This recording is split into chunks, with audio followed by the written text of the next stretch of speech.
I'm an independent movie, I know, very difficult to see. I'm an independent moving image archivist. I've collected film, historical film, since the 1980s. I'm an outsider librarian, like our friends from book camping, and we'll hear more about this a little bit later. I call myself a public historian because I do historical work that is directed towards the public. And I frequently, I find issues of archives very, very interesting. I think I take them much too seriously. And I'm very concerned about public access to culture and to information. And finally, I'm also a board member of the Internet Archive. And I've been associated with the Internet Archive for 13 years. And you know, my work with Internet Archive and with my own archives and library are very, very much connected. They inform one another in many ways. So my history is all about working outside established institutions, although sometimes I work within them or with them. But our agenda, in many ways, from this summer course, the agenda that we share is about testing. Tiene que ver con poner a prueba las diferentes organizaciones y ver si estas organizaciones realmente funcionan y cumplen las expectativas de la gente. Y al hacer este testeado para ver si las formas de trabajo son adecuadas, nos ayudan realmente a saber qué es lo que necesitamos construir. Así que esta charla tratará de qué es lo que queremos que ocurra, qué mundo queremos vivir. Y, por supuesto, vuelvo a mencionar que lo que pensamos, cuando nos referimos al archivo de Internet, no estamos solamente hablando de organización y de lo que coleccionamos, sino que es una manera de qué es lo que hacemos con el trabajo. El flujo de trabajo, el workflow, es una cuestión política y hablaré de esto un poquito más adelante. Los problemas prácticos de gestionar los materiales digitales en lo que llamamos la nube, estos problemas son gigantes. Saben, the cloud, en la nube, es algo que parece precioso en el cielo. En la nube es algo que está por encima del agua, es algo que significa y que cuando vemos esta nube se acerca una tormenta. Es una metáfora natural que hemos asimilado y hemos integrado en las estructuras tecnológicas sin pensar mucho en lo que significa. Es como Apple, que naturalizó el ordenador en los años 70. El Apple y la nube son parte de nuestra vida cotidiana, lo queramos o no. Supongo que os habéis enfrentado a algunas de las dificultades que supone la gestión de los datos digitales. No son problemas fáciles, sino que los archiveros, los bibliotecarios hablan y dicen: si yo fuera un bibliotecario y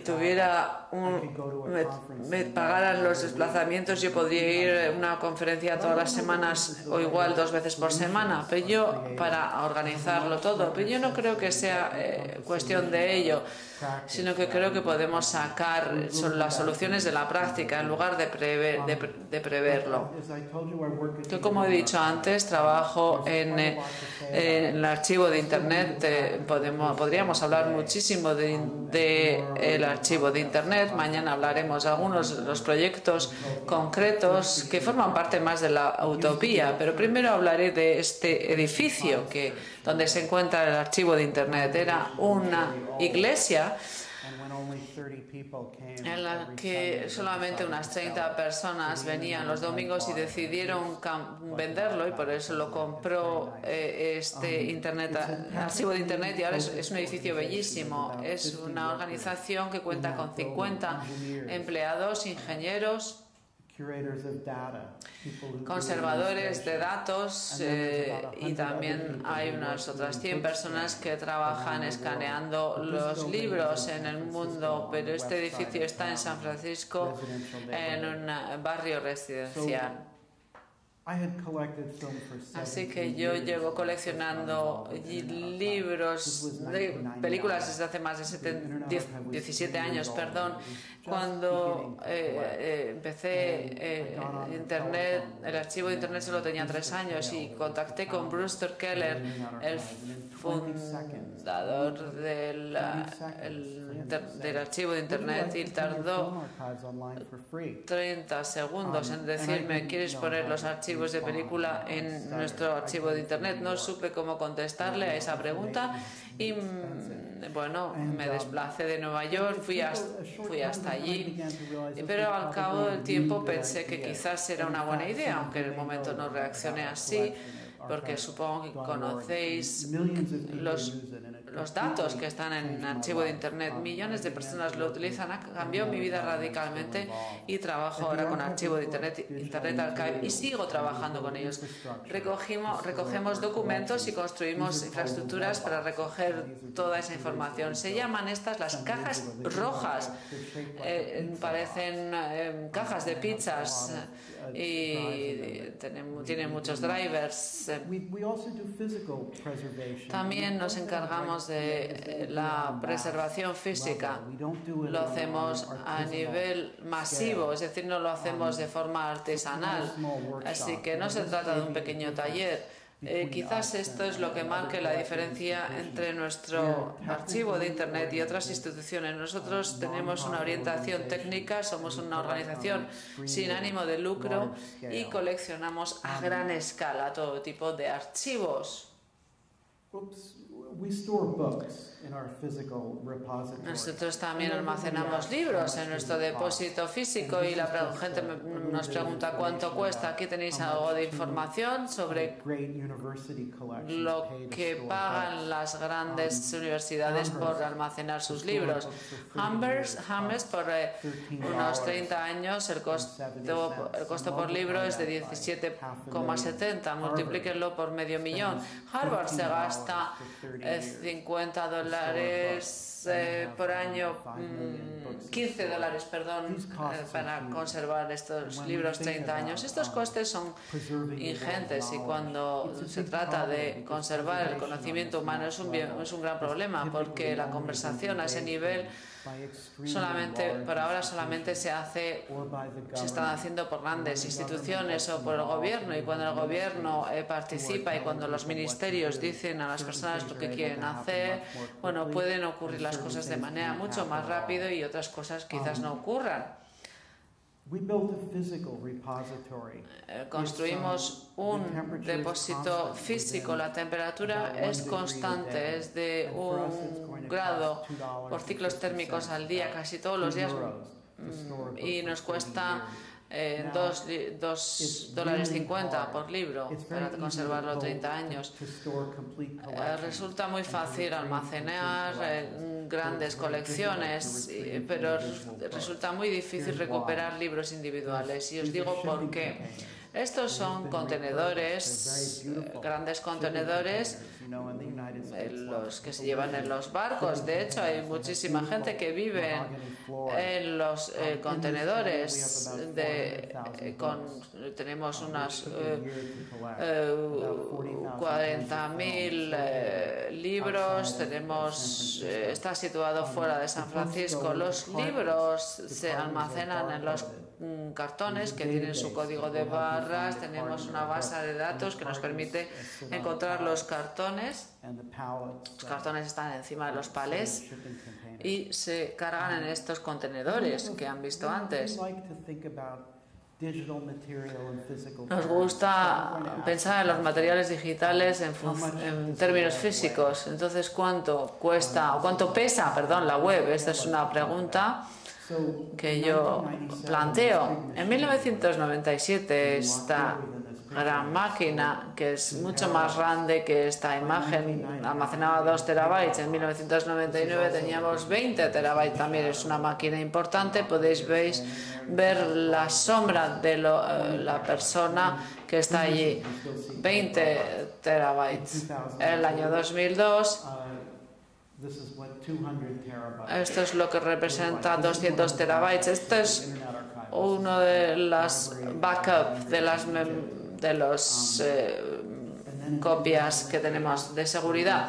En el año 2008, con estas cajas rojas, tenemos unos 2000 terabytes o 2 petabytes. Es decir, que veis la cantidad, no sé si conocéis estos términos, pero bueno, esto supone 150 kilovatios de energía en consumo. En el año 2009, algunos microsistemas construimos este contenedor con unas máquinas dentro y tenemos 3000 terabytes y tenemos una reducción considerable de la energía consumida, como pueden ver. Esto es una pieza de museo porque ya no lo usamos, sino que está en un museo, vamos, no está en nuestro edificio de archivo de Internet. Esta es la actualidad ya. Esta máquina es muy pequeña. Esto es tiene el tamaño de una microondas y tiene 108 terabytes y utiliza muy poco consumo, consume muy poca electricidad, no se utiliza ni siquiera ventilación, sino que esto se ha construido y resulta muy barato. Así que nosotros pensamos, supongo que la web pesa, pensamos que pesa 26,500 libras y tenemos, ya veis lo que podemos tener. Esto es una especie de chiste, pero nos ayuda a comprender un poco. La máquina Wayback tiene 150.000 millones de páginas. 150.000 millones de páginas y cada mes añadimos otros 4.000 millones de nuevos registros al mes, 50 consultas por segundo, 2,5 petabytes y comprime todo y utiliza unos 80 kilovatios de energía eléctrica. Esta nueva máquina es aún más barata, más económica. No constatamos que exista tanta diferencia entre el acceso y la conservación. Voy a hablar un poco de eso. Sigue siendo una cuestión práctica para nosotras. Tenemos dos maneras de medir el éxito. Se puede llamar los bits in, hacia adentro, y los bits que salen hacia afuera. Esto se refiere a la cantidad de material que nosotros coleccionamos. Hay gente que nos pregunta ¿cuánto material tenemos? La gente que, por ejemplo, llama a la web, que descarga documentos, o nuestros socios que van a depositar material. Hay muchísimas formas diferentes para que los bits entren en nuestro archivo de Internet. Y esto es una manera de medir el éxito que tenemos. Y los bits que salen, los bits out, ¿cuánto material es utilizado, es descargado por el público? Bueno, nosotros miramos muy de cerca el ancho de banda, las estadísticas que nos permiten obtener. Cuando vamos a un hospital, por ejemplo, y vemos los monitores en los que aparecen las ondas del cerebro o del corazón, nosotros cuando vemos la estadística del ancho de banda, esto es más o menos lo mismo, nos da una sensación de la amplitud que tiene la web. Para nosotros el acceso mantiene los datos vivos, el acceso refresca y los datos, va a distribuir las nubes.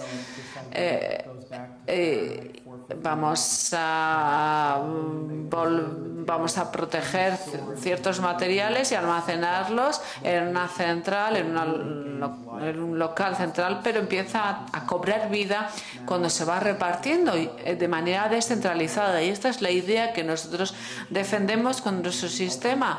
Muchas personas piensan que es la forma última de este archivo de Internet. Aunque nosotros estamos muy centralizados, queremos que nuestro material viva y que se descargue, y lo hacemos para que esto se haga de manera muy fácil. Algunas de nuestras colecciones. Nosotros ponemos nuestras colecciones a disposición del público. Las limitaciones con las que nos encontramos son las leyes y los códigos deontológicos. Obedecemos las leyes, por supuesto, pero en algunas ocasiones la ley no se ha escrito todavía y las cosas no están muy claras. Entonces lo que intentamos hacer es portarnos bien, para que la gente no piense que se les ha robado algún tipo de colecciones. Tenemos unos 3,5 millones de libros, hemos escaneado 1,4 millones. Nosotros trabajamos con imágenes en movimiento, que es con lo que yo trabajo. Es ingente la cantidad de imágenes. No alcanzamos la magnitud de YouTube, pero las cosas no van a desaparecer como en YouTube, sino que nosotros nos vamos registrando estas imágenes. Muchas informaciones vienen de bases de datos. Tenemos una amplísima colección de horas de televisión. Todavía no podemos exponer estos registros. Hemos expuesto los del 11 de septiembre, perdón. Eso sí, lo hemos hecho con un permiso especial, pero hay mucho material que todavía no podemos revelar. La BBC, la NBC, la Fox, Francia, China, Al Jazeera, Irak, y también hemos recogido otras colecciones de televisiones. Hemos empezado a recoger unos 80 canales suplementarios el año pasado y lo hacemos tal y como aparecen en televisión, es decir, que estamos recogiendo los vídeos, pero nosotros recogemos exactamente como aparece en la televisión. Y esta es una colección increíble. Uno de los proyectos que yo he defendido es sacar toda la publicidad, porque yo pienso que tenemos unos de 8 a 10 millones de publicidad y hay realmente sería increíble si pudiéramos hacer eso, retirar. Así que lo que hemos hecho es hemos decidido aislar esta publicidad, pero bueno, formará parte de un proyecto futuro, porque esto es ingente, claro, no podemos hacerlo todavía. También recogemos software, también tenemos una creciente colección de materiales sobre los archivos ocupados o ocupar archivos, y también tenemos relaciones con muchísimas organizaciones para coleccionar las páginas web especializadas. Por ejemplo, la Bibliothèque Nationale de France coleccionamos su web y también trabajamos para Australia. Estas colecciones están puestas a nuestra disposición para reutilizarlas. Nosotros intentamos hacer la licencia Commons para que pueda estar accesible a todo el mundo, es decir, algunas veces las licencias pueden tener su truco porque la gente no sabe realmente lo que significa, pero nosotros realmente confiamos en el que descarga en realmente seleccionar el tipo de licencia. Tenemos muchísimos, por ejemplo, toda mi colección de vídeos está accesible. Tenemos también libros que están en copyright y que pueden ser accesibles para los ciegos.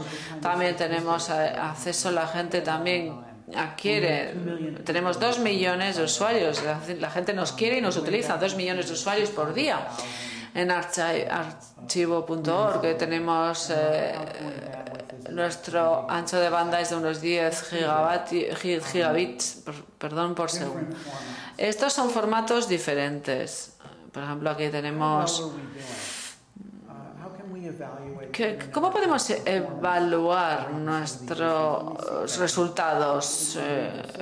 Voy a leer eso. Por ejemplo, el aspecto efímero, el carácter efímero. Habrán oído hablar de decir que las páginas web pues pueden estar 100 días nada más. Muchas páginas web desaparecen con el tiempo. Esto es terrible porque ¿cómo vamos a hacer que organizaciones sean responsables de lo que publican. Por ejemplo, en los Estados Unidos tenemos una polémica con la Casa Blanca, porque la página web de la Casa Blanca cambian de un día para otro, van cambiando, tienen una declaración y después cambian esa declaración, o una toma de posición y desaparece. Así que tenemos archivos que se van preparando con nuestro dinero, con los impuestos de los ciudadanos, y no los vemos.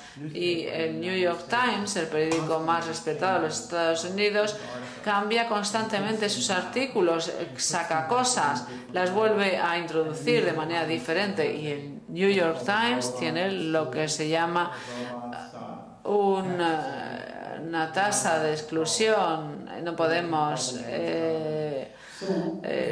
acusarle de nada, pero sí que podemos recurrir al gobierno. Es decir, que ese carácter efímero es importante. Y, por ejemplo, la oscuridad. Si echamos la vista atrás, sabemos que los grandes discursos de los gobiernos, de las relaciones extranjeras, sabemos lo que es la literatura, pero no sabemos las vidas, qué hacen las personas, no sabemos los grafitis, no tenemos constancia de todo eso, de lo que dejan detrás de ello. Esto es algo oscuro, los materiales efímeros es lo más interesante. Así que intentamos recoger material que no se ha recogido en otras fuentes o por otras fuentes. La polémica, la controversia, por ejemplo, Internet, por supuesto, ha hecho un excelente trabajo a la hora de sacar a la luz muchas polémicas, lo sabemos, incluso historias ridículas, pero bueno, por otro lado, cuando yo era pequeño solamente había 3 canales de televisión, no había medios de comunicación independientes, privados, y realmente yo quería más. Ahora quizás el mundo está un poco enfermo, pero culturalmente estamos viviendo en un mundo utópico porque tenemos mucha información a nuestra disposición, así que intentamos recogerlo de manera amplia. Y también existe esta noción de fragilidad, de protección y proteger es como ser, no tenemos ninguna cura para la fragilidad, no sabemos cómo almacenar los bits. Hay gente mucho más inteligente que yo, han dicho durante años que los mecanismos físicos de los materiales digitales se van deteriorando. Yo no creo que sea del todo cierto, pero podemos aceptarlo desde el punto de vista operativo. Así que por ahora lo que podemos hacer es limitarnos a hacer muchas copias y en diferentes sitios, copias de seguridad para evitar esa obsolencia.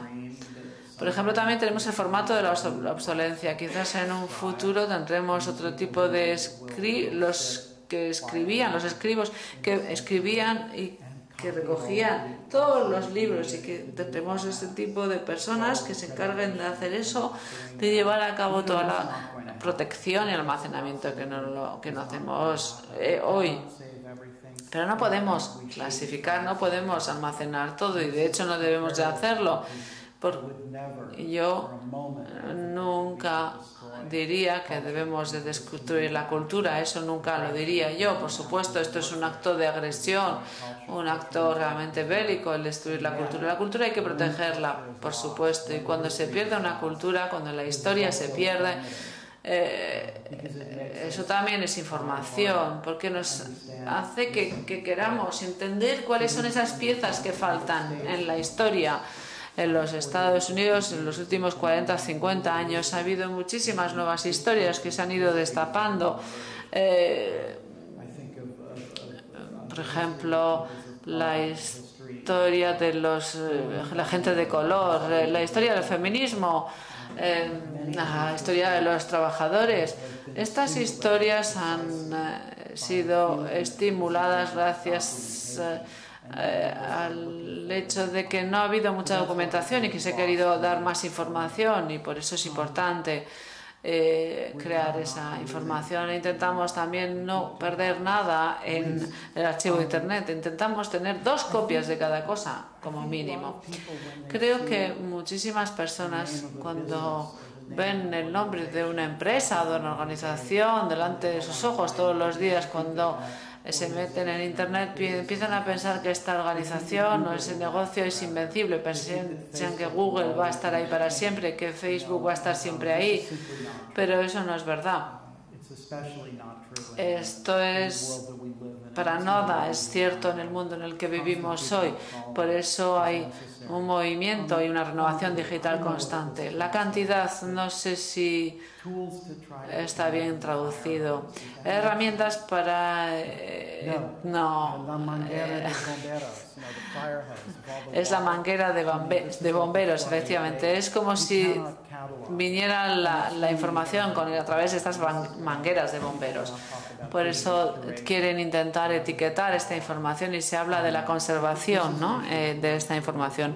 Esta es una cuestión que abordamos con muchísimas personas. Intentar desarrollar herramientas para hacerlo, aunque es un poco polémico. ¿Nos tenemos que limitar a coleccionar o deberíamos también de desarrollar una serie de herramientas? Esto es un dilema importante. Y también están estas cuestiones de qué es lo que podemos recoger o coleccionar. Tenemos que recoger material, discursos que no han sido protegidos, es decir, palabras que son excluidas o marginalizadas. Esto es, por ejemplo, un ejemplo. El archivo de Internet es un depósito enorme de los vídeos del yihad, de islamistas radicales, que, bueno, tenemos cientos de estos vídeos de los extremistas radicales, porque nosotros no censuramos nada, somos una biblioteca, no creemos en la censura, pero claro, esto puede sembrar la polémica y pueden decir, bueno, ¿qué es esto? Son terroristas y están almacenando estas cosas. Y en los Estados Unidos nunca se sabe lo que podrías hacer. Esto es Google. Si alguna vez van a California, está muy bien pasearse por ahí. Hay una montaña que en realidad es un parque hoy, pero antes era un vertedero. Pero bueno, se puede ver Google, no se puede entrar ahí, a menos que tengas una cita, claro. Y esto...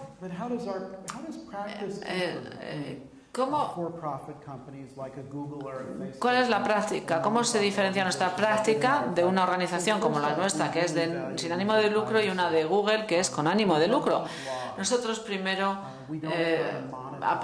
no pretendemos monitorizar la identidad en línea de las personas, es decir, no hay banners, no tenemos publicidad, tampoco estamos haciendo las cosas a largo plazo y nosotros colaboramos con esta red emergente en los Estados Unidos de organizaciones sin ánimo de lucro orientadas desde el punto de vista técnico, Wikimedia, Mozilla, la fundación de Fronteras. Mi colección era la primera colección de documentos de Commons en el año 2002, evolucionamos y también creemos en una web abierta, en un Internet abierto.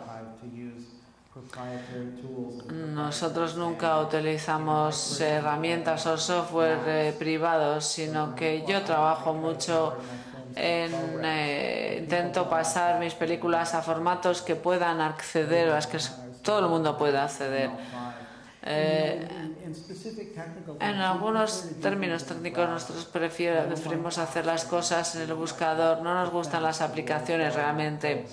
Intentamos evitar estas aplicaciones, queremos que la gente pueda realmente acceder y que el navegador sea un método, una herramienta de gran ayuda. La gente que trabaja para el archivo de Internet ganan mucho menos que los que trabajan en Google. Claro, se ganan un sueldo, pero bueno, en la actualización hay un gran boom en California, porque ahora los ingenieros allí en California cobran bastante y los que trabajan en el archivo de Internet también quieren trabajar en California para ganar un poco más. Pero bueno, nosotros desarrollamos afinidades, partenariados con grupos con los que compartimos nuestra filosofía. Por ejemplo, tenemos Archives Working Group, no sé si alguien conoce este material, está en Nueva York. Es un grupo de personas que proceden de la Universidad de Nueva York y de otras instituciones, y la gran mayoría de estas personas son alumnos, los que trabajan son alumnos en la Universidad de Nueva York, y también hay un activista, un grupo activista de archivos. Son archiveros que trabajan dentro y fuera de las instituciones e intentan encontrar puntos en común con los ocupantes. Estos no quieren firmar ningún acuerdo de donante para los materiales, tampoco quieren reforzar la idea de la organización como una representación. Así que nosotros trabajamos con este texto para explicar un poco a los activistas por qué los archivos son importantes. Yo no hice esto, pero me ayudaron a hacerlo. Oops, sorry. Let's go back. That's the Mac.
That may have been hard to see, but it's online. It's on.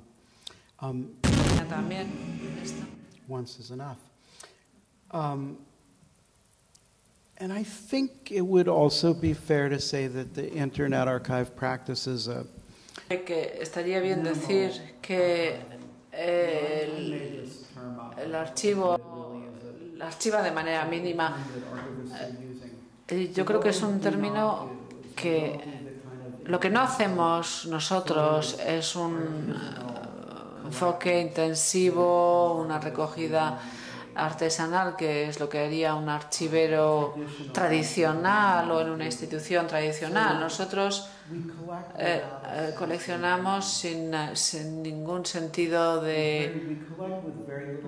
Es decir, que nosotros lo hacemos sin tener en cuenta de cómo se va a utilizar ese material. Aunque intentamos recogerlo todo por colecciones, no necesariamente seguimos el principio establecido de mantener la organización, el principio de los fondos, como dicen. Es decir, que esto no tiene significado en un entorno digital. Las páginas web empiezan a entrar. Nosotros sí que conservamos colecciones coleccionamos las páginas web, es decir, que tenemos una colección, por ejemplo, de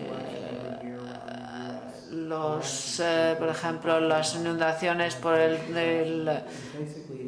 lo que ocurrió durante Katrinas, por ejemplo. Tenemos toda esa información que se puede recoger y se puede descargar de manera organizada, pero no tenemos una clasificación tradicional y clásica como lo hacen los archiveros, es decir, que no hay un orden tradicional como se podría esperar. No nos preocupa demasiado los metadatos. Vosotros sois algunos archiveros y bibliotecarios profesionales, probablemente sabéis que se habla de los estándares de metadatos, que puede esto llevar muchísimos años. Yo trabajé en uno para intentar elaborar un catálogo de los vídeos y películas en archivos en Estados Unidos y creo que llevamos 3 años discutiendo de cuáles van a ser los campos a incluir. Y estuve en una conferencia en la que los archiveros de la BBC hablaban y decían, bueno, tenemos unos 100 campos en nuestra base de datos, pero nuestros usuarios solamente utilizan el buscador Google, así que nosotros somos el ejemplo clásico, y solamente estoy hablando del archivo de Internet, somos el clásico ejemplo de primero recoger y coleccionar y después ya nos preocuparemos qué es lo que puede ocurrir con estos documentos. Yo no puedo saber qué es lo que va a pasar dentro de 30 o 40 años. Igual ya no tengamos ni luz, o no sé, igual están ahí el material y nosotros ya no estamos ahí. Así que yo lo que sí creo es que las herramientas informáticas irán mejorando con el tiempo. Intentamos tener un almacenamiento del contenido de manera horizontal y los usuarios y los investigadores del futuro encontrarán su propio camino y en eso confiamos entre nuestros archivos. Puede parecer un poco irresponsable, pero yo creo que es un poco como la web, como Internet hoy. Es decir, que si queremos encontrar algo y la verdad sobre algo, tendremos que ir mirando y tendremos que atravesar un bosque, un gran bosque de cosas, y tendremos que seleccionar lo que realmente nos interesa. Así que bueno, este es un momento histórico para los Estados Unidos. Hay algunas cosas que nosotros hemos aprendido con este 11S. Si miran, ¿habéis consultado esta página web del 11S? No parece que haya mucha gente visto esta página. Esta es una buena página, una página en la que estaba lleno de copyright y nosotros no pedimos ningún permiso y nos preocupaba porque pensé que iba a haber problemas, pero parece ser que no la ha visitado tanta gente este sitio. Bueno, después del 11S empezamos a recoger filmaciones de televisión que se habían recogido y queríamos presentarlo de alguna manera al público y nos dimos cuenta que podíamos construir un archivo de Internet del 11S. Pensamos que eso iba a gustar a la gente. Lo hicimos muy rápidamente, hicimos un archivo de televisión para presentar todos aquellos programas que se presentaron en el momento del evento.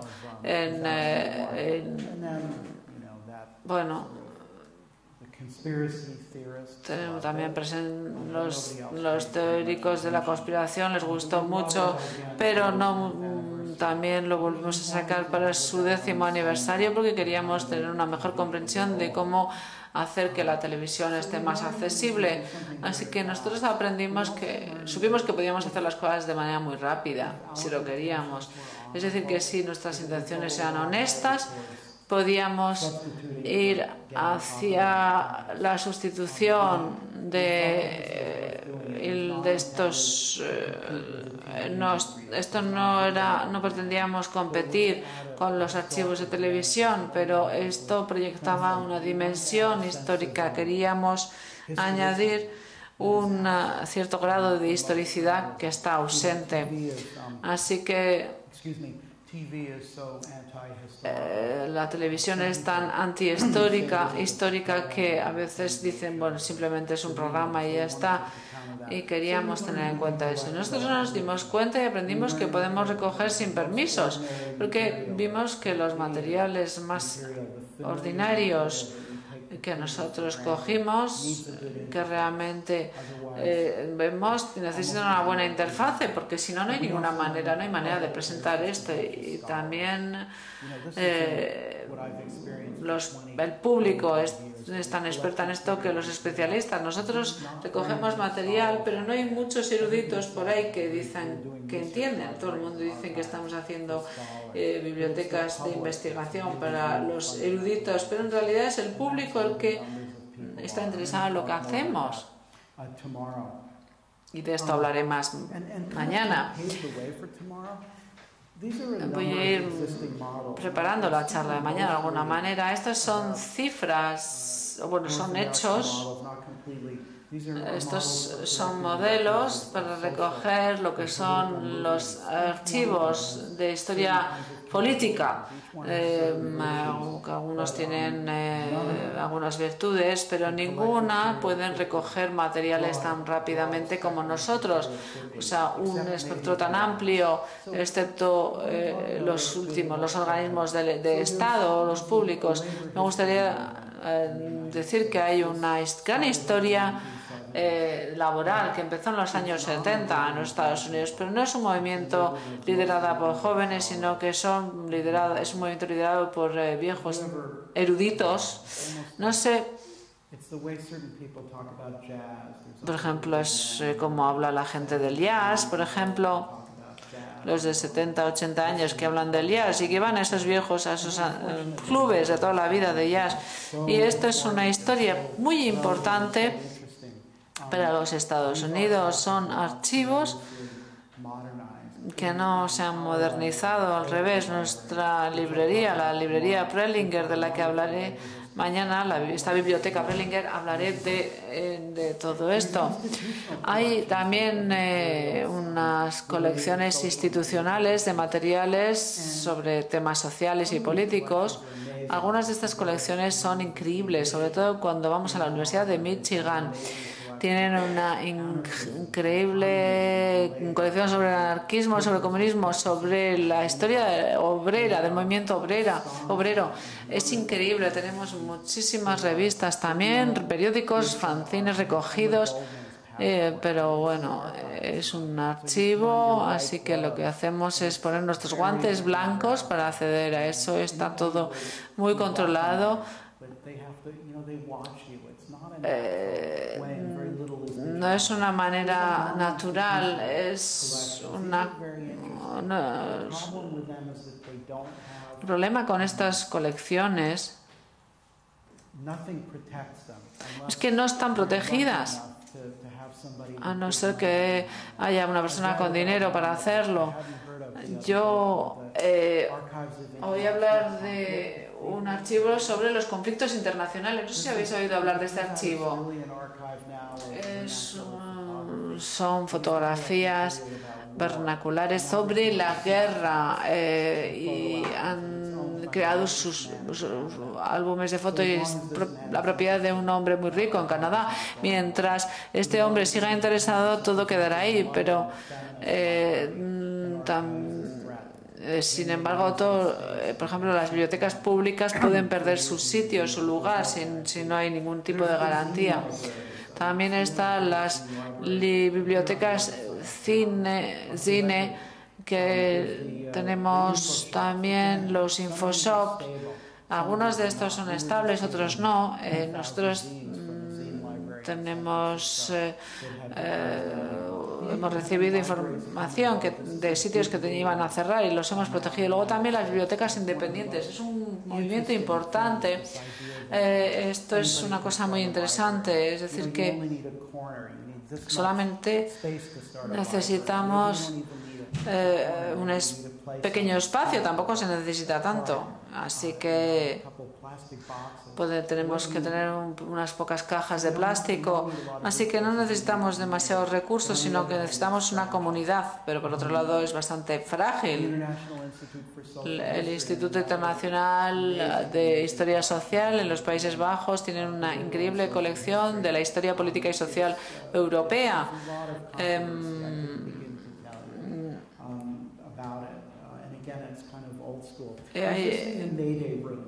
También tenemos las habitaciones, le llaman los Mayday Rooms, que son las habitaciones de Mayday en Londres, que son utilizadas para salvar las colecciones que están en peligro en otros puntos del mundo.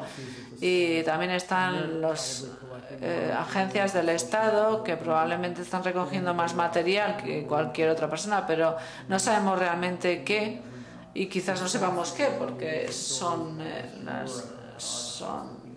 pertenecen al Estado y no están abiertas. Claro, estos archivos, por ejemplo, en Guatemala, ¿qué es lo que está coleccionado? ¿Qué es lo que coleccionamos? La semana pasada estuve haciendo una investigación en los Estados Unidos. Tenemos ramas regionales de los archivos nacionales. Estuve en San Francisco y me encontré con estos materiales increíbles sobre los trabajadores de izquierdas que y esa información se recogió con mucho detalle. Tenemos que hablar también del crowdsourcing.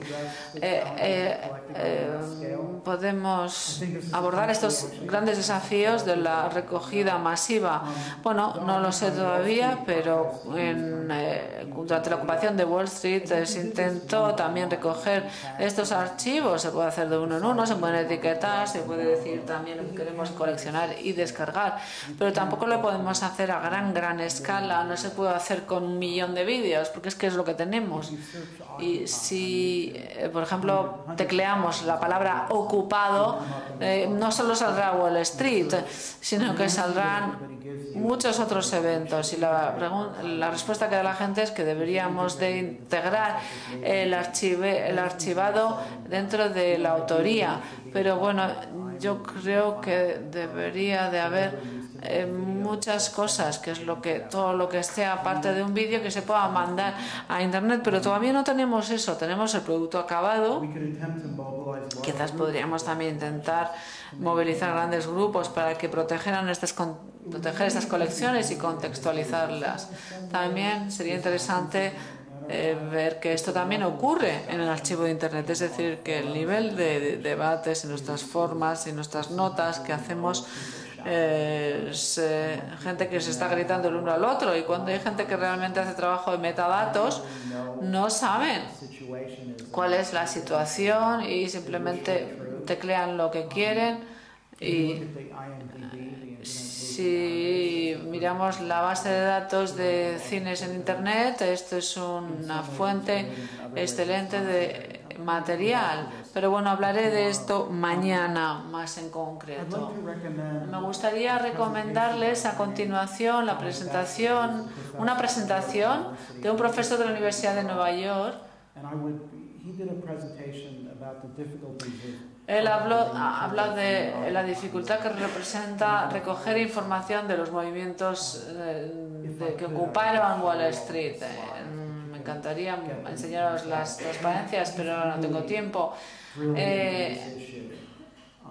Todo este material lo aborda no solamente desde el punto de vista práctico, sino desde el punto de vista subjetivo, temas organizativos. Lo que hemos visto en internet, en el archivo de internet, y lo que vamos a ver en un futuro en nuestra organización, es que vamos a tener que traer juntos grupos que han trabajado por separado durante muchos años. Tenemos muchísima gente que está trabajando cada uno por su lado. Lo vemos en el mundo de la ciencia, pasa mucho. Están los investigadores, cada uno por su lado. En lugar de tener una gran entidad en la que todo el mundo colabore, en las que acepten la noción del cambio, del intercambio. Ken Stanley, que es un escritor de ciencia ficción, dice que la ciencia es una práctica política porque cada uno investiga lo que quiere y no dice nada al que tiene al lado. Que tendríamos que dejar de hacer eso e intentar encontrar una manera de trabajar todos juntos. Pero en muchos otros mundos, esta es la colaboración que ha permitido construir Internet, y tenemos que verlo nosotros en nuestros archivos, en nuestras bibliotecas. Esto es Jason Scott. Jason está en Twitter y junto a unos voluntarios que se llaman Archive Team. Trabaja también con nosotros, es una persona muy agresiva, dinámica, pero colecciona material que de otra manera desaparecería. Él ha coleccionado 270 terabytes de Apple, 27 terabytes de vídeo y muchísimas otras cosas. Pero bueno, voy a acabar con una nota un tanto compleja esta presentación. Si queremos proteger las acciones políticas y sociales, Resulta un poco difícil depender de una organización que sabemos además que los servidores pueden ser robados, que puede caer la red, que la información digital puede ser borrada en un instante. De hecho, hubo un gran movimiento el otro día en Gran Bretaña porque una revista perdió 12 años de sus archivos porque el hombre que trabajaba con el servidor lo que hizo fue desconectarlo y se perdieron esos 12 años de archivos. Así que bueno, si pensamos en todo lo que supone recoger la información digital, creo que tenemos que discutir cómo contar con redes autosuficientes, con organizaciones de almacenamiento independientes. En el archivo de Internet pensamos que las organizaciones sin ánimo de lucro viven más años que las empresas y que muchos de los gobiernos, así que yo creo que forma parte del debate. Así, bueno, he ido un poquito rápido quizás y dejo unos 10 minutos y un poquito de tiempo para las preguntas porque quizás no haya quedado todo muy claro, así que si queréis y si hay alguna pregunta o cualquier cosa, cualquier duda, no dudéis en hacerme las preguntas. Mañana que seguiremos y hablaremos de la utopía.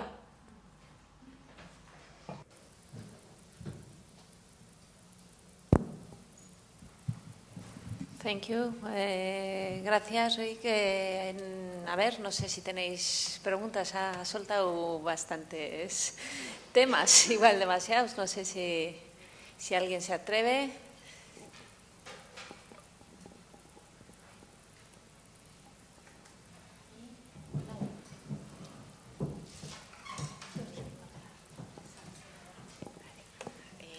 Sí. Bueno, enhorabuena en primer lugar por la charla y por el proyecto. Y Slowly. Slow. Vale. Despacio. Y bueno, tengo dos cuestiones. Una es que no me ha quedado claro el tipo de acceso. Vale.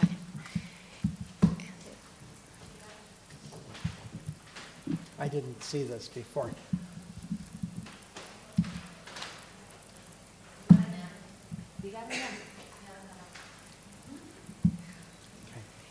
Bueno, son dos preguntas. Enhorabuena en primer lugar. Y luego, el tipo de acceso que tiene el Archive, ¿es accesible siempre o no? ¿Hay un material que es accesible y otro que está protegido o que es simplemente como conservación?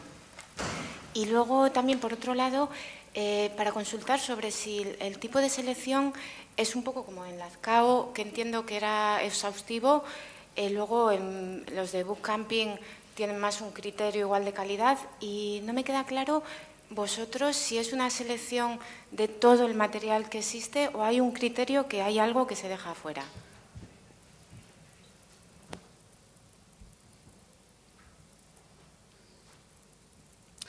So,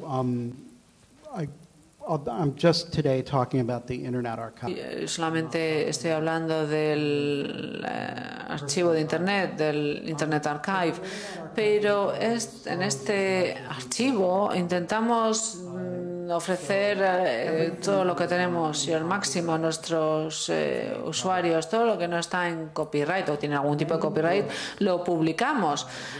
Muchos libros que ya no se imprimen, que pueden y que tengan o no copyright, también son expuestos al público estos libros.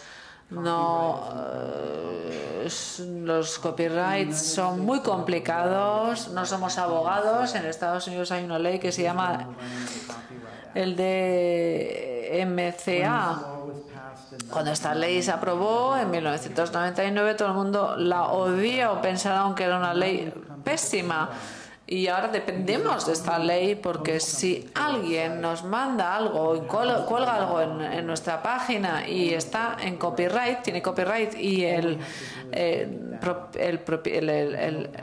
propietario, bueno, lo que tenemos que hacer es descolgarlo. Es decir, que no hay nadie que va a la cárcel y nada, pero esto nos permite ser muy abierto, es decir, con retirar lo suficiente. Por ejemplo, la colección de televisión también suele ser un poco polémica, y la música también. Tenemos muchísimas grabaciones de música pero no tenemos derechos sobre estas músicas, y ya sabéis que la industria de la música es muy estricta. Es decir, algunos dicen que son gángsters incluso. Es decir, que nosotros no jugamos con la industria de la música, y tenemos mucho cuidado con las televisiones también. Nuestras colecciones de televisión, que todavía es embrionaria, solamente está enmarcada en la investigación. Es decir, que no puedes volver todo el programa, puedes ver 30 segundos, por ejemplo, del programa. Entonces tenemos que tener mucho cuidado, y en el caso de material antiguo, de material fuera que ya no está clasificado, es público. Es decir, que no censuramos las páginas web, todo está accesible, a no ser que haya habido, bueno, pues una queja por parte del autor. Bueno, en cuanto a la conservación, si tenemos un tipo de criterio o no, en cuanto a la colección de páginas web, no soy una autoridad en eso, sé un poco, pero no tengo muchos conocimientos. Lo que hacemos es recorrer estas páginas web y analizarlas, pero iba creciendo constantemente. Es decir, que yo creo que nosotros lo que limitamos es el material erótico. Es decir, que coleccionamos mucho, pero no coleccionamos todo. Hay vídeos repetitivos, y sería importante para los historiadores del futuro, pero no estamos intentando tener un archivado completo de los materiales sexuales que están en Internet. Pero nuestras colecciones, al margen de todo eso, son colecciones muy completas. Estamos escaneando casi todo. El escaneado de los libros es impresionante. Tendrían que haber algún tipo de escaneado. Son libros, por ejemplo, que no se recogen en la librería de la Biblioteca del Congreso, o libros que quizás nadie vería hoy. Y sin embargo, estos libros dentro de 100 años van a decir mucho de nuestras vidas.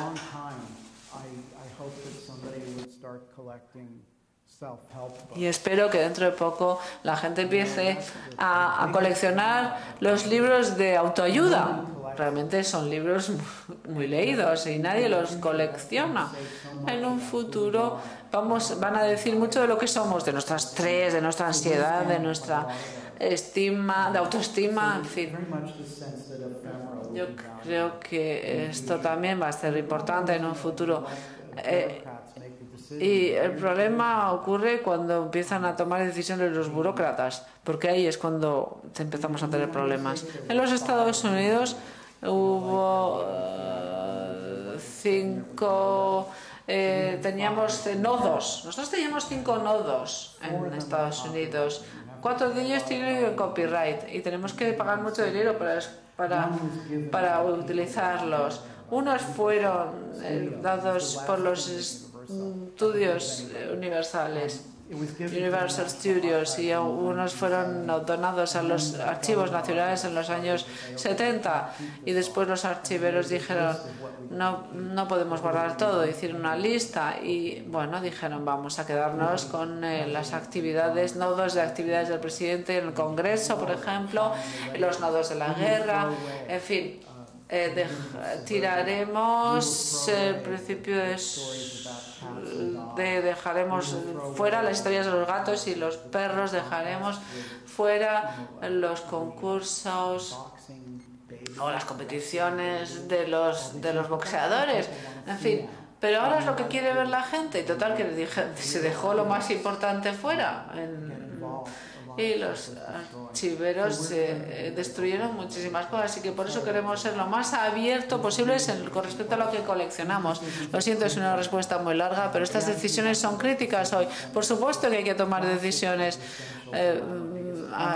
pero casi todo será interesante, y lo pena es que encima casi todo lo que decidamos va a ser malo y equivocado. Sí, ¿le puedes pasar atrás a Maite?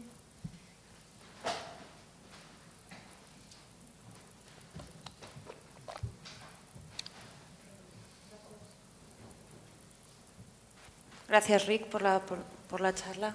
Una pregunta de organización. He estado mirando ahora la web un poquito, pero ¿cuánta gente forma parte del núcleo duro de Internet Archive, digo, diariamente, aparte de las colaboraciones o el voluntariado? Y a nivel de financiación también. Organización interna, sí.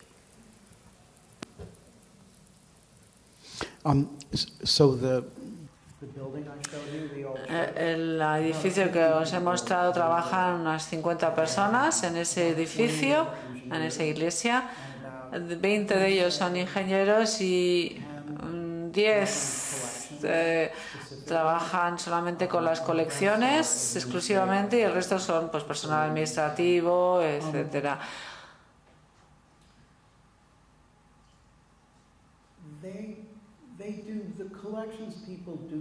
Los que se dedican a las colecciones hacen algo de conservación, pero lo que hacen más que nada es responder a problemas, es decir, que lo que hacen es apagar fuegos. Es decir, que no nos da tiempo dar con la solución antes de que salga un problema. Por ejemplo, si reciben una queja o algunos de los usuarios puede escribir y decir esto es un largometraje, debería de estar en la colección de largometraje. Y algunos dicen, bueno, esto es un largometraje y tiene copyright, así que por favor quitarlo. Esto es lo que más a menudo nos dicen. Pero estas colecciones son tan grandes que son tan difíciles de organizar antes, río arriba, que solemos apagar fuegos. Como he dicho, es importante esta cuestión. Pero es importante tener en cuenta que Internet Archive es un lugar muy especial. Es porque su fundador era un ingeniero que trabajaba en .com, en organizaciones de .com y lo vendió a Amazon. Pero empezó con este trabajo y realmente por ahora el presupuesto es de unos 5.000 millones de dólares al año. La mitad de este presupuesto viene de la fundación y la otra mitad viene del trabajo que nosotros hacemos para las bibliotecas, para los archivos, bien recogiendo las páginas web y cobrando dinero, o bien escaneando libros para las bibliotecas. Es decir, que todo lo coleccionado, lo escaneado va a la colección pública, pero también las bibliotecas, como lo he dicho, pagan un precio por página por el escaneado.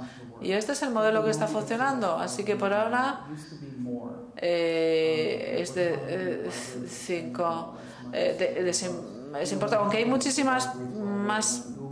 Las bibliotecas ganan mucho más dinero vendiendo esos libros, pero nosotros nuestro principal problema es el jurídico a veces, que nos enfrentamos a copyrights y cuando te fijas en Google, han tenido que cerrar muchísimos servicios en Google porque intentan concentrarse en hacer menos cosas, hacerlas mejor, y esto es el trabajo de Steve. Y Steve algunos dijeron eso porque Google es lo que está haciendo. No sé si he contestado a tu pregunta.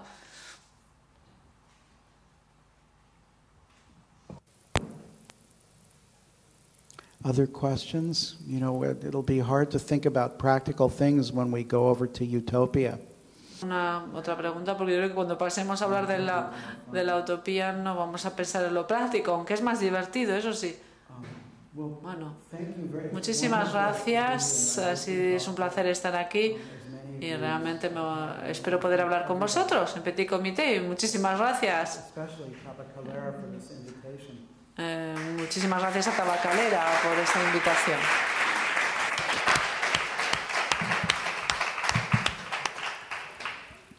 Vale, cerramos la sesión de esta mañana y para los que ya hemos comentado, a las 4:20 tenemos la emisión de la película Sistad, aquí la mesa redonda que ha organizado Noticias de Guipúzcoa, para los que podáis estar interesados. Y si no, nos vemos mañana a las 9:15. Eskerrik asko.